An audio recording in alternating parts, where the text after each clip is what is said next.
Jobina, what does the date February 4, 2024 mean to you? Oh, come on. February 4, 2024.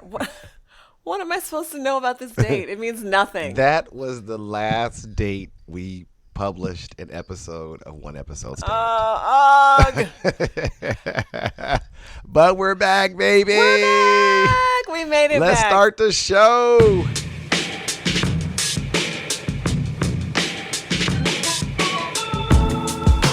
Hey everyone, this is Luther Palmer. And I'm Jobina Scott. And welcome back to Welcome back. Episode Stand, a podcast here to help you figure out what new shows to watch and what to skip. Now, you all are familiar with one night stands. Maybe you've been having them since the last time we I'm recorded. sure. I'm 100% sure. But we are having one episode stands. Right. Simply put, we watch and discuss the premiere of a new streaming show. And then, like the Rolling Stones we are, we move on to another show. We love them and leave them. We tap it and scrap it. We smash and dash. But we do it for you, the listeners. Jobina, we're going to get to Paradise. But tell the people what you've been watching for the last year and a half. Okay, so as of late, I don't know if I can go to a year and a half, but as of late, I have been on my favorite platform. As y'all know, it's Netflix. I don't venture far. Which is an unpaid, that's an unpaid advertisement for Netflix. It's unpaid advertising for Netflix. It's just my go-to because I don't have to remember the password. It's on every device. It Were just they comes first for on. you? Is that why? Because They were the first. first one? Okay. And They were you the just first got ones. familiar. Your phone likes Netflix. It's familiar. Yeah, It it's just keeps there. the It's on. It's on all password. of my Okay. smart TVs, Okay. all of that. Kudos to them. Nonetheless, I'm Did you watching. Jobina, real quick, did you do Yeah. the mail-in Netflix when they first started? No, but I had a never friend did who that? was no. I had a friend who was doing it, and I was like, "I'm sorry, what?" I was like, Dude, that was they're amazing. mailing you the DVD, They mail it right to you. and they're Yep. trusting you to keep it Well, it's and the then same as mail it Blockbuster. back. It's the same as Blockbuster. You got to come back to the store with But your somehow the DVD. mail, and it just seemed like the way she was describing it to me, the time limit was a little bit less No, restrictive. there was no time limit. You could keep it forever. Yeah, that's the piece I didn't understand. Like, you just keep it as long as you want. You watch it as many times. The thing was you could only keep 3. Like you only have 3 at one time. So Okay, if you you decide only to have 3 keep at a one time. forever, then you only really had 2 other ones you You could. only were gonna and then get 2. The expansive plans you could keep like 10 forever. Did you do Redbox? No, I also didn't do that. Jobina, what kind of life have you led? Well, let me tell you. Did you go to streaming Did you have a Blockbuster account? I did. I had a Blockbuster account, but Jeez. streaming clearly has improved my life. That's like me and audiobooks. Like before audiobooks, there was no. Yes. Yes. All right. But what have you been reading. watching? But I'm Sorry. watching Adolescence on Netflix. Oh yeah, I just started that. Yeah. Oh, it's good. I'm It's good. 20 minutes in. Okay, I'm like 40 minutes in, but so far so good. I really like it. The And black it- detective was in. I keep cutting you off. I know. It's- I'm it's just so all good. excited. This is the nature he of the was in- show. Did you watch Top Boy on Netflix? I did not. Oh, that's a good one. He's in I gotta that. Go watch ahead. it. But he's in another show. He is in some other British drama that I've seen on Netflix. So I guess he's a very popular British Okay. actor. All right. But nonetheless, that's what I'm watching. What about you? What have I been watching? White Lotus. I've been watching White Lotus. Someone mentioned it to me. Okay, that's and I had heard that's about it. anomalous for you. What do you mean? What? It's a very are there any people of color in White Lotus? I don't know. Actually, I haven't seen it. I haven't seen it. Okay, so in the first season, there was Mm-hmm. one. I mean, you're right. It is. This season 2 was like, whoa! It was very European. I'll say it that way. Mm-hmm. Very European. It was set in Europe, and they went with a whole European cast, which they didn't have to do because there were a lot of American travelers coming to this resort, so they could have had persons of. It was just, yeah. Okay, so let's talk about Paradise. Paradise. What do we know? Okay. What do do we you know know about about Paradise? Okay, so Paradise is on Hulu, so it took me a minute to find it. Number one. Number two, Paradise is a nearly 50-minute drama. It's starring the Sterling K. Brown, who of course was on This Is Us. He played Chris Darden in the O.J. Simpson drama Did he really? series a while back. Yeah, he played Chris Darden. I don't even remember that. Yeah. Was that So his first I big thing? I don't know, but I remember seeing him in that and thinking like, oh, this guy is kind of up and coming. Yeah. So this is about, this is about, I don't want to spoil it. This guy is a Secret Service agent protecting the president. And something happens. Something happens. Something happens while he's working. Happens. So what did you know about the show before we picked it for the podcast? Oh, it's everywhere. Like, I feel like every late night show, Jimmy Fallon, Jimmy Kimmel, like he's everywhere. And it's very popular. People are talking about it. People are talking about this sort of twist at the end. So I went into it expecting like something big is going to happen, something super unexpected. So I went into it with a lot of excitement because of all the hype. Okay, so we'll talk about how the show looks, sounds, and feels. It's got some flashbacks. It's sort of would you consider it to be a slow show? It is kind of slow moving. Like, this feels a little bit like, you remember when we were talking about sort of Mr. and Mrs. Smith and how they moved at a pace that was just aligned to maybe how a normal human would spend a day. Like, this is kind of the pace of the show. Like, it's very much at Sterling K. Brown's rhythm, which is kind of slow going, intentional. But then it also, he's in like 85% of the scene. So it's kind of centered around him. Right? It is, yeah. But then also, like, the setting is this, it's the world after a catastrophe. So they are living in a cave that has been made I thought you said you weren't going to. I mean, we're giving it all away, friends. I mean, that doesn't tell you anything. Come on. That's the whole twist at the end of the first episode. That's not the twist. That is not the twist. No. Jobina, that's the twist at the end of the first episode. No. The other thing happens halfway through, and then at the end of episode 1, they're like, and we're living down here. Okay. You know what the problem is? Okay, here's the problem. Yes. When you are not disciplined as a podcast host, as a podcast professional, and you as a professional, and you watch more than one episode, right? You start to get confused about what happened when. So sorry, friends. That there lies the twist. Yeah, there lies the twist. Okay, well, now that the cat's out of the bag, the president dies and Sterling K. Brown has cancer. Like, just no. He does not have cancer. Now you have to guess which one of those things is true. Right. Or Two of those things is true. Two truths and a lie. So what themes came up for you watching the show? Okay, the first scene is of Sterling K. Brown laying in the bed trying to sleep, and sleep is eluding him. And I was like, Sterling K., we are living the same life, because sleep eludes me. Like, I just cannot get good sleep. And it is such a terrible feeling when you're laying there, your brain is on. Like, your mind is going. There is like, you're not gonna get to sleep, and yet. So when you say you're hopeful, when you say you can't get good sleep, 7 nights, 7 days a week, how many of those nights are you getting good sleep on average? 2 to 3. Wow. It's so bad. It's so bad. And this happens to a lot of, I'm just going to put it out there, friends, menopausal women. Oh.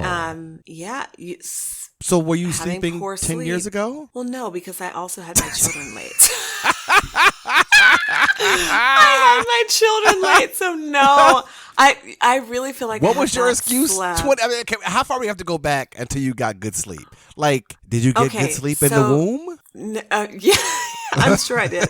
However, I was getting good sleep when this is odd because I found this is another theme. I was getting good sleep when I was a single mother to my first child, because we were like in such good sync. We were relatively inseparable. Like, I could sleep because she was asleep. And there was only one other person for me to contend with besides myself. And then when my son was born 10 years ago, that changed. All that changed. That changed everything. Like, he didn't sleep through the night, not one night, until past 13 months. Wait, what now? Can you imagine 13 straight months of not one time being able to sleep through the night without having someone wake you up? Like, without at least one interruption.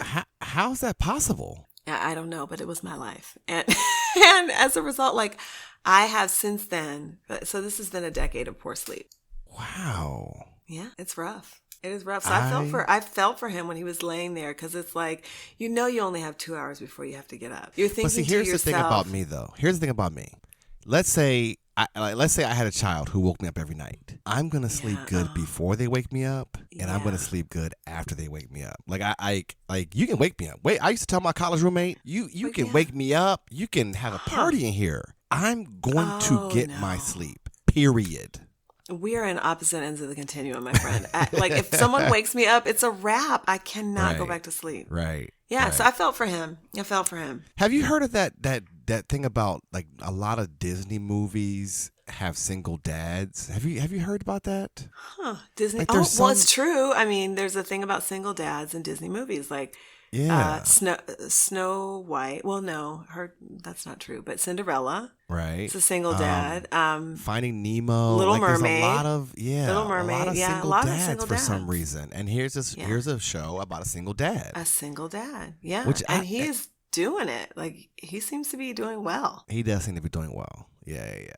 Something else that came up was DEI. Well, really quickly, do you think that you could be a single dad? Like, could you handle it the way he was handling it? That sigh tells me everything I need to know.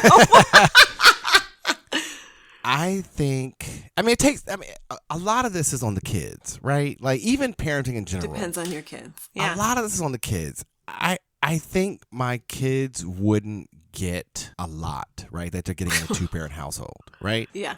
Would they survive? Yeah. Would they be safe? Yes. Would they have a well-balanced diet? Absolutely not. I can already tell. Would they get good sleep every night? Probably not. Like, oh my gosh. Would they get like homework help all the time? Probably not. But would they have fun? Yeah. All right. The other thing that came up here was DEI in a weird way, in a presidential way, yes. Because the president sort of made this offhanded comment that because the president was hiring Sterling K. Brown to be his like body man, like his head of security, right? Head of security. Yeah. And he was kind of like saying, it doesn't hurt that you're black. Doesn't hurt that you're black. Was like, wait a minute. It's like optics. I mean. And I feel like this is the burden of blackness that it's hard to know when your blackness is hurting you, helping you, a factor. Like, you just don't know. And Sterling K. Brown in that moment did not know. Like, are you saying I'm here because I'm black? It's like, no. No, you're great. And he's like, no, you're qualified. But then so then why'd you say it? Right. Like what was the point of saying it? Yeah, he was just saying it serves me. That's the thing. It's like, to your point, not knowing how your blackness impacts you. Like, in that moment, the president was saying, it serves me. It helps me to be perceived as inclusive and tolerant. And Sterling K. Brown, like, he had to just feel like crap in that moment because here he is the most qualified. Mm-hmm. And yet his blackness is being brought into the conversation in this way. The other thing that came up here was there was a level of incompetence on the part of the president. He was drinking like crazy. I mean, this man poured himself at least 3 drinks in the interview. Right, yeah. And it was morning, so... Right. It was the middle of the day. Not that we don't you think he knew experience. He was incompetent, though? Like, he knew. Oh, no, he did. Yeah. He's like, I'm here for the... I've watched later episodes too, and it comes out that he is wholly incompetent and unprepared to be president. Yes, and it was like family ties and all this stuff, which is the American story, right? Which is the classic American story. All right, any other themes? So Sterling K. Brown is very reserved, right? Mm-hmm. He is... he's not bringing his whole self to work. And I just feel like in this day and age, that is such a hot topic. Creating workspaces where people can bring their whole selves to work. I feel like we probably talked about this in a previous episode, but it's been a long time. So, but he seemed reserved. So even at home with his kids, I don't think his kids got his whole self. I just think that's his. You didn't think that was just his normal personality? I mean, I think it's part of his personality, but what I suspect is there's like an underlying hurt. Like, I think he is hurt. I think he is like a person in pain. Well, we know he's we know he's in pain because of the loss of his wife. But there's other stuff there. Like, so you I feel think like before that? So you think before that he was just like, "Hey, everybody, I'm bringing my full self to work today." No. I think that he is. I have my full self right here in my book bag. No. No. In general, I think he's a person in pain. I think that he probably has never brought himself full self to work, because I feel like this is like they're building up this character that has parts of himself that he doesn't share. Like, but to your point about him being reserved around the children, it's more than just the loss of their mother. There's something there. I don't. This is my pop psychology. I don't bring myself full self to work. I know you don't. And I don't live in pain. Like I'm not. This is not the result of pain. It's just there's a work Luther. There's a son Luther. There's a father Luther. There's a podcast professional Luther. Like there's different Luthers. So I never have really bought into the idea of bringing your full self to work. Yeah. I think it's weird. I mean, I understand the principle of it, and I guess I agree with the principle. The principle is vulnerability, right? Like that's what people are really trying to get at. And you shouldn't be afraid. You shouldn't be afraid of yourself. Yeah. Right? So you can choose not to bring your full self, but you shouldn't be afraid to feel let like coworkers know. Right. That there's a message to you that you are not okay. Right. Yeah. But anyway, Sterling was not about that life. We'll see how that reserved personality plays out in this series. Any more themes, or you want to go to more or less? More or less. More or less. What did you want to see more or less of? Okay, so I'm going to confess here that in past roles, I've been like, yeah, Sterling K. Brown, he's a nice looking man. Somehow in this role, I was like, Sterling, it's his I'm looking at you with nature. new eyes, sir. Like he looks, he's really handsome. And so, I just want to see more of Sterling doing Sterling things. Even though, like I said, he's in 85% of the scenes, you're like, yes, more. He needs more. We need more screen time. Sterling K. Brown. Even more. So what about you? I'm conflicted about this show because there are certain shows that, because of the way the storyline plays out, they can go for an infinite number of seasons. Yeah. Like they're not actually going anywhere. Like there's always a new villain. They kill one villain, another one arises, right? Mm-hmm. And then there's some series where the ending is written before they start shooting the show. Like it's a complete story that they're telling. I prefer complete stories because there's less meandering and stuff. So I guess I'm worried about this series turning into like, we had a really successful season 1. Let's just churn out another season where there's no see where it goes. Yeah, let's just see where it goes. And then we're 8 seasons in and it gets canceled. And then we put this bow on it and it's like the ending. Because for me, the ending is really important. And I feel like everything that happens you think they don't know it yet. I don't get the feeling that they know where they're going in this series. But now, one thing I will say is I've heard actors say there is a freedom to really live into what you're doing in the moment when you don't know the end of the story. Like I like that about a show where it's like the actors, when they're able to say like, I could fully give myself to my character in this moment. I don't know that they're going to get killed next season or like, I like that. Yeah, or next episode. I didn't realize I was going to get fired. Right. Yeah, and I guess I'm okay with the actors not knowing, but I want the writers to know. You want the writers. Because I think that all of the scenes and all the storytelling should support the story you're telling that has an ending. If not, then you just end up wandering and, you thought this person was dead. Nope, they're actually back alive. That whole soap opera thing of the person fell off a cliff and then 2 years later they come back and they were in a coma. Like, what are we doing? Like, I just feel like shows like this can become that. And I would say I want less of that. All right, Marry, Kill, One Night Stand. I'm not going to give you Sterling K. Brown because that'd be too easy. Oh, come on. You would marry him in a heartbeat. I would marry him. I was going to see if you were going to say the right thing. I'm going to give you Billy. His I don't know. What would you call it? How would you describe Billy? His teammate. they're on the same team. Right. His direct report. His direct report. He is his direct report. But like I was saying, like Sterling, how would you describe him, not his role on the show? He's okay. I mean, he's tall. He's tall. He's tall. He's tall. He is tall. I appreciate tall. He's tall. But that's really it. Is he really tall though? Because you know how shows can manipulate. Well, yeah, one can never tell. Height. But I think that he's taller than Sterling K. Brown. So I mean, but also one can never tell because most actors, especially men, are short. But he appears tall. This is a very sensitive subject for me because. But you're tall. But I do not like the way that women judge height. I like that. I do not like that at all. Like it bothers me. Like It bothers you. on a very deep level. Now, what have I said that was disparaging, though, about short men? I just said a lot of actors are short. And this is how I could tell that the other guy might be tall. But when you say, I like that he's tall, you infer because I that like you tall. wouldn't like that he's short. But here's the thing. I have dated short men in my past. It's not a thing. I just think that tall is... I like tall. See, that's all. Like that, like I have not disparaged. I like tall. Right. No, and look, everyone is allowed their personal preference. Right. And I'm not saying right. that you're dissing short guys or they're this or they're that. I just think and I understand where that preference comes from, right? There's like deep biological roots into, yes. What do they call it? Yes. Like there's something like men's ability to acquire the ability assets, to protect, right? And protect, or acquire right? assets or whatever. And we correlate height with that.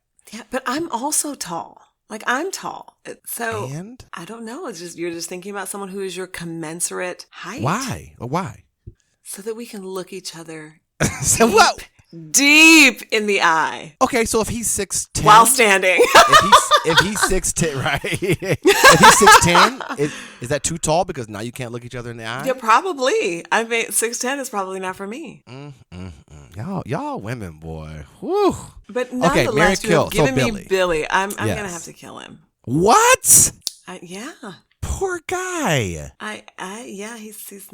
He's not my type. No. Oh, okay. All right. Okay, but while we're with Billy, stay there because the woman agent who was there the night of the big incident at the president's residence. Right. What do you think?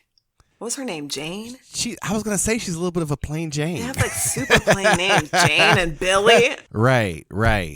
So here's the thing about Jane and other people in her line of work. I feel like she could wrestle me. Like I feel like she could cause me bodily harm. And probably. That's a little bit intriguing to me. Like I'm a little bit intrigued.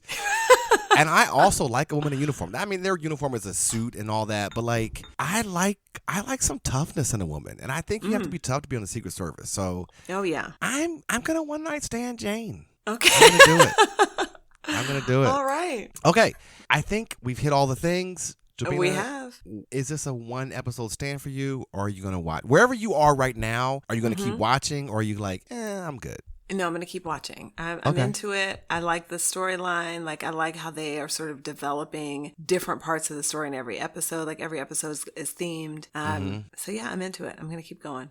Yeah, I'm into it too. I'm gonna give it a chance. Although I have like I'm waiting to eject myself when I feel them meandering. When it starts to meander.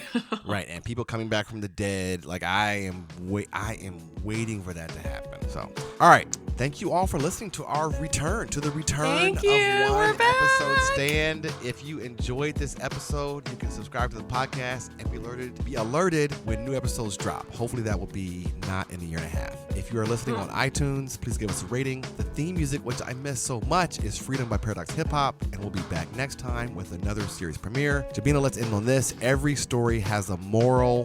What was the moral of this episode? Okay, the moral of this episode is if you are a woman who is strong and able, and you look like you might be able to kick Luther's butt, get ready for him to approach you. Like he